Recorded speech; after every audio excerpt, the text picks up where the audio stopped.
The refugee ship was never supposed to reach Earth. Its navigation core had failed 3 jumps earlier. Its fuel reserves were nearly gone. Its crew had stopped pretending they knew where they were. They were not looking for sanctuary anymore, only somewhere to crash. The vessel fell out of faster-than-light travel in the outer edge of an unremarkable yellow star system. Its hull was split in 3 places. Its life support was failing. Its engines were dead. The captain ordered blind descent toward the nearest habitable world. There was no time for scans, no time for diplomacy, only atmosphere. The ship entered over an ocean, burning, breaking apart. Millions on the surface saw it, a streak of fire across blue sky, an impossible thing falling from the heavens.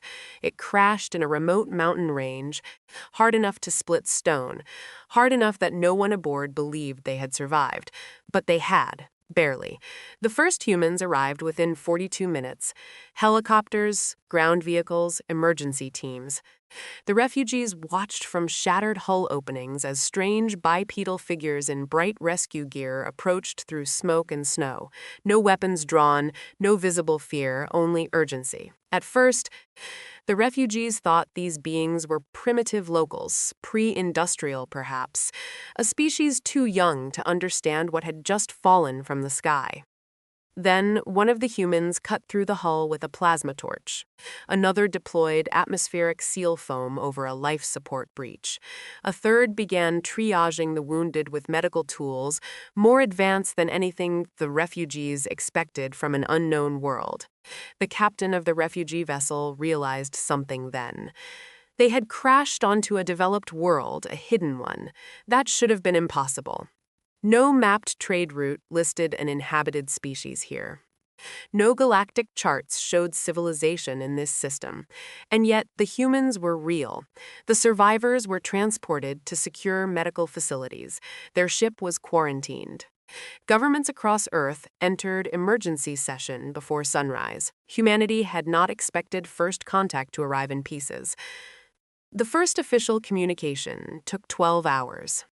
Translation software, shared mathematics, basic symbolic exchange. The refugee captain explained who they were, or rather, what remained of them. Their home world was gone. Their colonies had fallen. Their fleet had shattered. They had been running for 8 months. The species hunting them was called the Kerath Dominion, a regional power with a long history of conquest and forced absorption. The refugees had escaped only because the Dominion believed them already dead. That changed when long-range trackers re-established contact with the damaged refugee beacon. The Kerath learned where the ship had fallen, and they sent a message. It arrived 70 hours after the crash. It was addressed to Earth. Its wording was formal, polite, cold. It stated that the individuals currently on Earth were escaped property of the Dominion. They were to be returned immediately. Failure to comply would be interpreted as hostile interference in Dominion internal affairs. The human governments reviewed the message in silence. Then they asked the refugee captain a question. Was any part of that true? The captain answered no. His people had never belonged to the Dominion. They had resisted annexation. They had lost. That answer was all the humans required. Earth's response was sent 6 minutes later. It contained only one sentence. They requested asylum. It was granted. The Dominion responded with threats, demand, warnings of consequences. Humanity sent another message. Then come collect them. The refugee captain read that transmission 3 times. He believed at first it was mistranslated because no rational species challenged the Dominion over strangers, not over a handful of survivors, not over people who had arrived by accident. But the humans did. And in that moment, the refugees understood something important. They had not crashed on a peaceful world. They had crashed on a dangerous one. The Kerath Dominion did not reply immediately. That, more than anything, unsettled the refugees because the Dominion did not hesitate. It punished defiance quickly, publicly. Silence meant calculation. On Earth, preparations began at once. The refugees expected panic, confusion, perhaps regret. Instead, they saw something stranger. The The humans became organized. Military assets moved under layers of official secrecy that fooled no one. Orbital platforms changed trajectories. Subterranean bunkers reopened. Civil defense networks quietly activated across multiple nations. Factories that had not produced weapons in decades resumed operations within days. And all of it happened with alarming speed. The refugee captain watched from a secure observation room as Earth transformed not into chaos, into readiness. He asked one of the human officials how long it would take their world to fully mobilize. The official answered plainly, "Depends how serious this gets." That answer did not reassure him. Human scientists worked with refugee engineers around the clock. They studied the wrecked ship, its drive systems, its shields, its weapons. The refugees expected slow progress. Instead, the humans learned far too quickly. They asked difficult questions, precise questions, questions that suggested they were not merely curious, they were looking for weaknesses. Within 4 days, human analysts had built tactical models of Dominion ship behavior. Within 6, they had simulation projections. Within 8, they had theories, and every theory centered on one conclusion. The Dominion relied on intimidation. Its fleets were large, its technology superior, but its strategy assumed fear would end resistance before resistance became costly. The humans found that assumption interesting. The first Dominion fleet entered the solar system 12 days after the crash. It was not large by galactic standards, only 6 warships, but it was not meant to fight. It was meant to intimidate. Its commander transmitted a final demand: return the refugees, stand down all military assets, submit to orbital inspection. Earth answered with silence for 31 seconds, then transmitted a reply: no, nothing more. The Dominion commander ordered his fleet forward. That was when every human satellite in orbit changed course. The refugees had assumed they were communications, infrastructure, weather systems, navigation platforms. They were not. Panels split open. Weapon housings emerged. Drive signatures flared to life. Earth orbit became armed in less than a minute. The Dominion fleet stopped, only briefly, then continued forward. The commander had made a common mistake.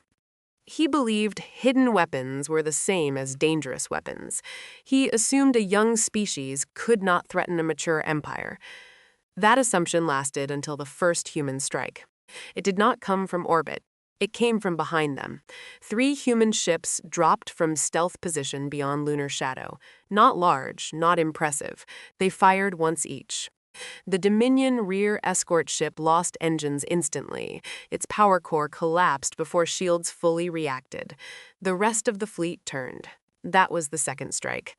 Orbital defense platforms fired in synchronized sequence, not at the lead ships, at the formation itself. Targeting vectors forced evasive maneuvers. Formation integrity broke. Command spacing collapsed. The human ships behind them disappeared again. The Dominion commander attempted to regroup. That was when mines activated. They had not been detected earlier because they had not existed earlier. Human deployment drones had seeded them during the opening exchange. 2 more Dominion ships lost maneuvering control. The battle lasted 19 minutes. When it ended, 3 Dominion ships were destroyed. 2 were disabled. 1 fled. Earth had won its first interstellar battle. The refugees did not celebrate. They stared in disbelief because the Dominion did not lose small engagements, not to new species, not to isolated worlds, and certainly not to a civilization that had only learned the galaxy, existed less than 2 weeks earlier. The refugee captain asked the human admiral one question after the battle: "How did you prepare so quickly?" The admiral thought for a moment, then answered with unsettling honesty: "We've been preparing for someone to come eventually." The captain asked how long. The admiral looked at Earth through the observation window. A very long time. The Dominion retreat ship carried news home, and with it, something far more dangerous than defeat: humiliation, because now the Dominion had a problem. If it walked away, its authority weakened. If it escalated, it risked turning a small embarrassment into open war. It chose escalation. Long-range surveillance detected fleet massing at Dominion border space. Not 6 ships, not 10 dozens. The refugee captain saw the reports and felt the same cold certainty he had felt when his own world fell. He went before the human leadership personally. He told them there was still time. Return us. Save your people. The room was silent after he finished. Then the senior human representative answered, "You asked for refuge." The captain lowered his head. He said his people had brought war to Earth by mistake. The human replied without hesitation, "No." Then he looked directly at the captain. "They brought it here." And in that moment, the refugee understood fully. Humanity had made its decision. And once humans made that kind of decision, they did not reverse it. They did not compromise it. They defended it, no matter the cost. The invasion fleet arrived 31 days later. It entered the outer system in waves, ship after ship after ship. By the time long-range tracking completed its count, the number stood at 42 warships. The refugee captain went silent when he saw it. That was not a punitive force. That was extermination. The Dominion had made its decision. Earth would not be punished. It would be erased. Global alerts sounded across the planet. Cities moved into emergency posture. Civilian shelters opened. Orbital traffic halted. And yet, there was no panic. The refugees expected terror. Instead, they saw discipline. Human civilians lined calmly into underground transit systems. Military convoys moved with practiced efficiency. Emergency broadcasts carried instructions in measured voices. It looked less like a world facing extinction and more like a world executing a drill. The refugee captain asked if this had been rehearsed. A human officer answered simply, "For generations." That answer stayed with him, because it meant the humans had expected this. Not the Dominion specifically, but someone, someday. They had always assumed the stars might bring danger, and they had prepared accordingly. The Dominion fleet advanced in textbook formation. Heavy ships centered, carrier elements behind, screening destroyers wide. Confident, ordered. The humans did not rush to meet them. That was the first surprise. Earth's main defense fleet remained close to orbit, holding position. The Dominion commander interpreted this as fear. He pushed faster. That was exactly what the humans wanted. As the Dominion entered the asteroid belt, thousands of dormant mining drones activated. At first, the Dominion ignored them. Civilian equipment posed no threat. Then the drones accelerated. Not toward ships, toward asteroids. Charges detonated across the belt, controlled, precise. Entire fields of rock shifted at once. The Dominion formations broke to avoid collision.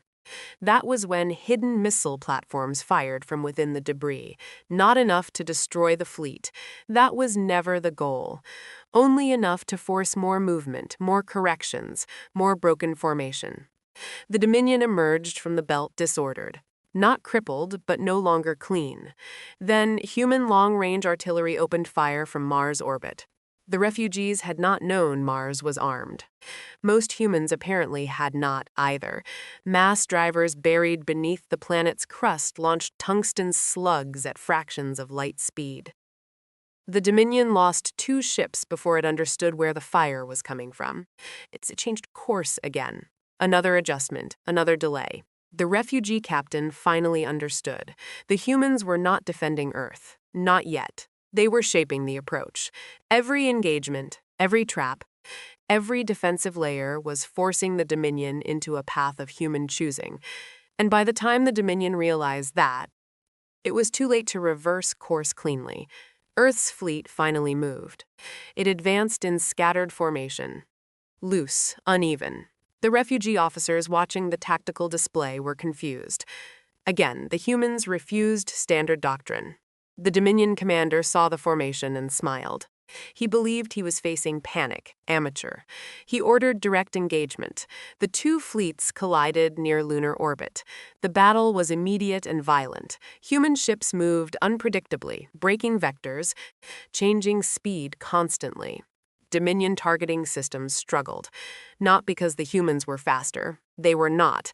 But because they refused to move logically. They broke every pattern. One human cruiser drove directly into the center of the Dominion line, a suicidal maneuver. The Dominion ships concentrated fire. Then the cruiser detonated. Not from destruction, from design. Its entire reactor core had been rigged as a directional blast charge. 3 Dominion ships vanished in the explosion. 2 more lost shields. The refugee captain stared in horror. The humans had built a ship to be used as bait and then sacrificed it willingly. That was when fear entered the Dominion command channels, because rational enemies preserved assets. Rational enemies valued ships, valued formations, valued survival. Humans valued victory more. The Dominion line faltered, only for seconds, but humans did not need more than seconds. They hit the weak points instantly. Fast, precise. The battle turned, and for the first time in its expansion history, the Dominion began to lose a major fleet battle. But the war was not over, not yet, because even wounded, the Dominion still had numbers, still had mass, and humanity's greatest gamble had not yet been revealed. The Dominion fleet still outnumbered the humans, even after the losses, even after the traps, and everyone on both sides knew it. The battle near lunar orbit had bloodied them, but it had not broken them. The Dominion commander reorganized what remained of his formation. He abandoned elegant doctrine, abandoned precision. He ordered brute advance. Every surviving ship was to push directly toward Earth, ignore losses, ignore harassment, close range, and overwhelm by force. The human fleet fell back, steadily, deliberately. To the Dominion commander, it looked like retreat. To the humans, it was timing. The refugee captain stood in Earth's orbital command center, watching tactical projections update every second. He saw human officers moving with strange calm. No shouting, no panic, only controlled focus. He asked the nearest admiral if they were losing. The admiral answered without looking away from the display, not yet. Then the Dominion crossed the line. A point in space with no visible marker, no structure, no ships, nothing at all, and then Earth's moon changed. Massive sections of its surface split apart. Entire hidden weapon batteries rose from beneath lunar regolith. Rail cannon, missile silos, directed energy arrays. The moon itself had been turned into a fortress. The first volley lit space white.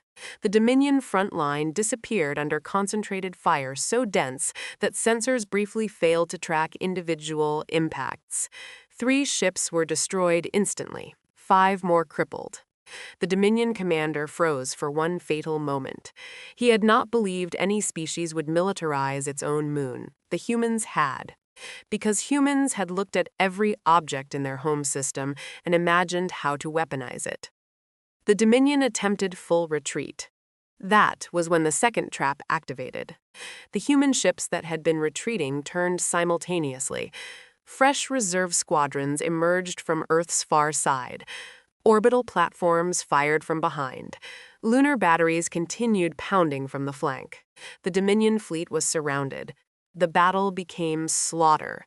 But even in collapse, the Dominion was dangerous. A damaged heavy cruiser broke formation, its engines overloaded. Its trajectory locked directly toward Earth. The refugee captain understood immediately. The ship was trying to crash itself into the planet. Even dead, it could still kill millions. Human interceptors engaged. They failed to stop it. Orbital guns fired, too slow. The cruiser kept coming, burning, broken, still descending. Then one human ship turned, a destroyer already crippled in the fighting, its hull torn open, its engines failing. Instead of retreating, it accelerated straight toward the falling Dominion cruiser. The refugee captain watched in silence as the small human vessel transmitted one final signal, not to command, not to the fleet, to Earth itself. I sent the message. See you, Starside. Then it struck. The collision shattered both ships high above the atmosphere. Debris burned harmlessly across the sky like artificial meteors. Billions on Earth looked up that night and watched strangers die to protect them. The Dominion surrendered 3 hours later.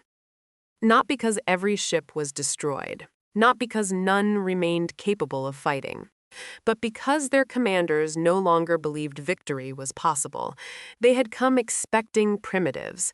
They had found something else. A species that weaponized patience. A species that prepared for nightmares before they arrived. A species willing to burn its own ships, its own blood, its own sky, before surrendering those under its protection. The war ended there, but its consequences did not. Across known space, the story spread. A refugee ship had fallen onto an uncontacted world by mistake. That world had been asked politely to surrender the survivors. It had refused, and when threatened, it had gone to war with an empire, not for territory, not for resources, not for revenge, for refugees, for strangers, for people who were not theirs until they asked for help. The refugee captain remained on Earth long after the war. Many of his people did. When asked years later why so many chose to stay, he gave one answer. Because if the universe ever hunts us again, he looked toward the sky above Earth at the warships still patrolling there. There is no safer place to stand than behind humanity. And throughout the galaxy, governments updated their strategic doctrines. Military academies rewrote threat assessments. Diplomats changed language in their first contact protocols. One new advisory was added almost everywhere. If humans offer protection, believe them. And if humans declare someone under their protection, do not test what that means. Because the most dangerous thing in the galaxy is not human strength, not human weapons, not even human strategy. It is the simple fact that once humans decide you are theirs to protect, they do not let go.